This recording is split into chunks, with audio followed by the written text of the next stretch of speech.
I've been on here complaining about my job a lot lately, and it's not because I don't like my job. I love being a server. It's because the management at my job, they can be quite irritating. Let me give you an example. Yesterday, we have a busser there. She's been working there for, I believe, 15 something years, okay? She stopped for a second to talk to me and another server. Just so happened my boss walks up as she's talking to us, and she's taking her little sweeper thing and getting up some cheese that had got on the floor, like some grated cheese that had got on the floor. My boss walks up, and without skipping a beat, she says, "Stop pretending like you're working and find something to do." The lady was doing something. She had just got done cleaning the table. She was walking over and saw some cheese, and just that, it's that type of stuff. And to talk to that lady like that in front of us for no reason, she does that to everybody. She even went to one of her own managers. This is my boss. Went to one of her own managers, said, you need to get some cleaning done. And the reason she's so on edge is because we have corporate coming in this week. If you ever worked for a corporate restaurant or corporate retail place, you know how uppity these people get when corporate's going to come and pay a visit. Because instead of letting corporate see how things naturally run at our restaurant, they try to make it to be as perfect as possible so they can have this veneer. They're running a restaurant to this pristine detail that corporate could just even though corporate doesn't care. One of the major reasons that this job irritates me is because we have this kiosk system where people, they encourage you, not just encourage you, they threaten you that if you don't put in desserts and appetizers on this kiosk, you will be written up. So we've gotten conditioned to do that. But at the end of the meal, a lot of people are encouraged to take a survey. Sometimes they take a survey, sometimes they don't. It's rare that they do, but when they do, it's a 1 to 5 system based on your performance as a server or the overall performance of the restaurant, but it all falls on you. If they give you anything less than a 5, it knocks your score. Sometimes people are middling. Sometimes people are not always all in on giving people a 5, even though they'll write a raving review about you in their text, in the paragraph they write about you, or in a couple sentences that they give you a compliment. Or maybe they gave you a 4. When it came to refills, for instance, maybe they gave you a 3 because they only got one soda. They never asked for another soda, or maybe you didn't get a chance to come around and ask for it. Whatever the case may be, okay? But that knocks your score. Maybe they give you a 4 for refills. Sorry, I live in the hood. But that still would knock your score. And at the end of every day, not the end of every day, but the beginning of every day when we come in here, we have a server meeting. We're told about these metrics that go on to this kiosk. They gave you a this or they gave you that, and it's bringing down our overall score. Our refill scores for the month are so down based on the metrics of this kiosk. Now I'll imagine that if people served back in anything before this current time, you didn't have metrics in the computer to determine whether or not a person was satisfied on a 1 to 5 scale. It's stupid, okay? It doesn't matter if your Yelp reviews are amazing. It doesn't matter if people write corporate to say how good of a server you are. What it boils down to is what is going into the metrics of that kiosk to impress corporate. That bugs me. And why do they do this? For machine learning. They want to teach their machines how to replace us. That's the whole point of the kiosks. That's the whole point of the surveys. It's not for a better service. As y'all know, enshittification has taken over everything. Everything has gotten progressively worse over time, including the restaurant that I work for, because they're encouraging us to rush people out of the restaurant. Try to have them out of here in 41 minutes or you get knocked. All these metrics to train a machine. And so, of course, I want to find another job. But in this time in 2026, when looking for another entry-level job like this, or peasant-level job like this, a servant-level job like this, I almost say, what's the point? This job serves my need in the point that it obviously helps me, do the basic level, keep my rent paid, and keep a little bit of snacks in my belly. That's it. That's it. Ain't no savings. Ain't no putting away for a rainy day when it comes to working at a place like this, right? So all this artificial stress gets to me. But I want to find another job. But in this time, everybody's job is being replaced by robots. So I say, okay, if I make a lateral move and go from here to another restaurant, I've been at this restaurant for some years now, but I'm going to go from here to another restaurant to get to know the thing. Within a couple years, it is being predicted that most of these entry-level jobs, all the way up to the middle-level jobs, are going to be on the way out. What is your prediction for the year 2027? We're probably looking at AGI as predicted by prediction markets and tops of the labs. So we'd have artificial general intelligence by 2027. And how would that make the world different to how it is now? So if you have this concept of a drop-in employee, you have free labor, physical and cognitive, trillions of dollars of it. It makes no sense to hire humans for most jobs. If I can just get, a $20 subscription or a free model to do what an employee does, first, anything on a computer will be automated. And next, I think humanoid robots are maybe 5 years behind. So in 5 years, all the physical labor can also be automated. Unemployment is about to go on a rise because all of these companies are so hell-bent on replacing us with their machine. Through this machine learning, through these AIs, through this AGI whole revolution, a lot of people are being replaced. Not just us servants, but these middle-level jobs. People are coming into work and they're being replaced by AI. So my role has just been taken over by AI. Being replaced by machines. 5 months ago, AI took my job and I learned one harsh truth. I didn't just lose a job. I lost all the skills that I built over the past few years, and just AI does it cheaper, faster, and 24/7. Being replaced by a system that where the company doesn't have to pay as much money in order to keep their business going, just because human labor is becoming a thing of the past. And you would say to me, well, what about the restaurant industry, even down to the restaurant industry? In a few years, when everything is more automated and they have their humanoid robots to come over to your table and not give you any sass, you don't have to tip the thing, okay? They could just charge it in the middle of the night. They pay for a couple of those, they save thousands. But my question is who's going to be in there to buy the food if all of the middle class and lower level jobs, entry level jobs are going away? Who's gonna be buying that shit? Because it looks like to me is they're trying to make the gap between the haves and the have not so high and insurmountable that we wouldn't have a say in anything that's going on in our future. All jobs are gone. All jobs are gone. So Yeah. Thank you for solving that. employment, people are worried.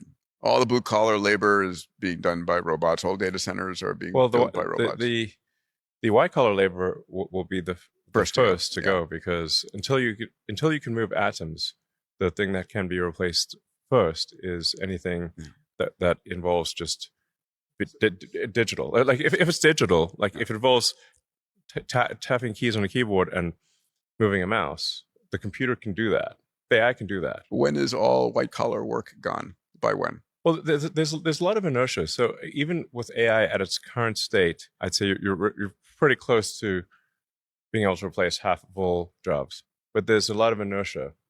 People just keep doing the same thing for quite some time, and there actually has to be a company that makes more use of AI that competes with a company that makes less use of AI, creating a forcing function for increased use of AI. Right. My best guess for how this will manifest is that prices will drop. Yeah. Prices in dollar terms are the ratio between the output of goods and services and the money supply. Sure. And this is a prediction I think some others have made, but I think governments will actually be pushing to increase money supply faster. Yes. This is going to be a bumpy ride, and it's not like I know the answers here. But I have decided to look on the bright side, and I'd like to thank you guys for being an inspiration in this regard. Thank you. Appreciate that. Now, when you see a bunch of billionaires sitting around a table laughing like that and talking about, oh, AI is just going to make everything cheaper, and we just got to find a way for companies to utilize AI over other companies, to incentivize for companies to use AI. Why? To replace everybody, replace all these jobs, and even they don't know what the future is going to be when it comes to unemployment. And we're not talking about 10 years out, 20 years out. We're talking about a couple years. So when I'm looking at my life, I'm like, well, do I really want to find another job right now in the same field or in this, especially when I'm talking about Vegas? Las Vegas is in an economic slump right now. Our tourism is down well over 10% because it's too expensive to come here. And the excitement and veneer of Vegas is worn out, because even going, like me and my gal went down to the Luxor a couple weeks ago, and we're locals, but I saw that in order to pay for locals, parking is free in a lot of these places. But down there at the Luxor, the parking was $25 that night. That's unacceptable. if you want people to come into the city. So even in the service industry of a city that's built on the service industry is in a tanker because of greed and everything, and it's just changing system. These billionaires don't know what they want to do with their fucking money. What they want to do is make us all slaves to a certain degree, or get rid of us, because ultimately, if you have the machines do all the jobs, what do?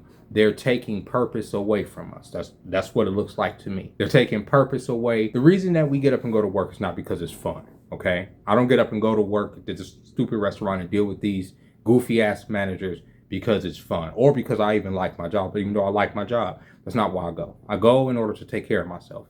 That's the purpose. That's the reason. Okay, you take away the purpose or the ability for me to take care of myself. What do you replace it with? Like Andrew Yang always talked about UBI, Universal Basic Income.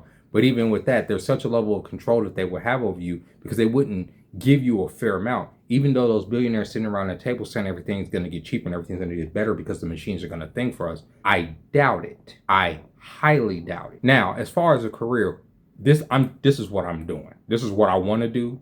This is what I've been aspiring to do. It's not even just like about the chasing the dragon thing. I honestly enjoy being a content creator. I don't want to do anything else.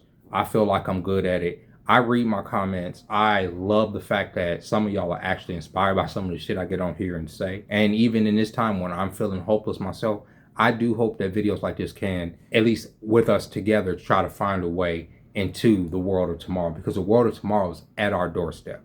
This whole AI, AGI revolution is going to put us on our backs for a minute, or it's going to make a lot of things uncertain, because I'm already feeling it.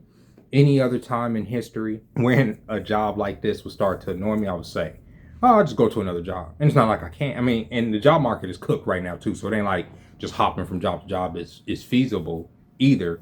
But let's say in any other time, I'll say, okay, I'll just go and work over here at this other restaurant. I'll go over here and work over here. Or I'll go to another city, or whatever the case may be. But any city you go to, any job you go to, it's all about to change, even within the next couple of years. So something in me, I don't know if it's the Holy Spirit or whatever, is telling me to stay the course with this content creation, with making stuff, like being creative and offering myself to the world as best I can in the most authentic way, because the machine can't give the world me. That's the best thing I can offer. That's the best thing that you can offer. For the people that read my comments from the content creation video that are making content, keep making y'all content. Do it. If you're getting on camera, you making content, even if you're not seeing numbers, even if you're not seeing it, do it, because it's worth it to document how you're doing in this time and what you're trying to aspire to do and be in this time, because people are going to look back at this point in history and say, what were people going through? What were they thinking? What were they, besides all of the noise we talk about on here, through all of the reactions, the politics, the media, the drama, besides all that, I'm talking about this time in history, the birth of artificial intelligence, the supplanting people, the human condition, the everything that's going on right now. It's an exciting time to be alive, at least for me, but it's scary as hell. And there's like, because in any other time I would say, I just go here. Because like, it ain't like I wouldn't. They pissed me off because like I was leaving work the other day, they said, your refill numbers are down. You may have to get a talking to. And when they have a talking to you there, you have to go in there, you have to sit down with a couple managers. They come out there with their little binder. They start talking about the fucking metrics, and it bugs me because these people lack foresight. They think that this restaurant's going to be around in 10 years. It's not. No, a lot of these restaurants aren't. A lot of these places that we have, a lot of these things, and a lot of these places that we go and things that we have become accustomed to out of the 20th century are about to change or go away. And it's all because of these robots. It's all because of this world of tomorrow that we've constructed for ourselves. But if those people talking about what's going on, Andrew Yang, Elon Musk, and all them people sitting around the table talking about what's going on with as much uncertainty as they are right now, it gives me uncertainty. If billionaires are uncertain about the world tomorrow because of AI, if the military, if the governments are uncertain about what's about to happen, I'm uncertain. So I don't want to sit there and say, okay, I'm going to put my foothold someplace else and it's just going to automatically work for me. Because in a minute, we all going to be unemployed. We all going to be trying to figure out what to do. We all going to be trying to sit up here and say, okay, well, what's the next move? What gives us purpose as humans in this world when the machines are doing all our jobs for us? Because if y'all think that in this future where the machines are doing all the work for us, like Elon Musk say, everything's going to get cheaper and we're just going to be all rich, and that's not going to happen. They're never going to let that happen. They're never going to bring us up to polarity with them, the elite, in order for us to live in this egalitarian society where everybody there's going to always be a world of dictators where there's haves and have-nots of the elite versus the peasantry, because it makes them feel bigger. It makes them feel like they're gods. It makes them feel like they have control over this earth, even though they're giving birth to something that's probably going to ultimately destroy us all. And with that being said, ladies and gentlemen, I hope you guys enjoyed this video. It is very troubling, the time that we live in, as far as like AI. It's exciting, but it's troubling because there are no answers as to what's to come out of this. What's the point of getting rid of all these white collar jobs? What's the point of getting rid of all these entry level jobs? Are y'all going to educate us? Are y'all going to teach us? Are we going to use these machines to ascend to the stars? I doubt it. I'll catch y'all next time. Bye-bye.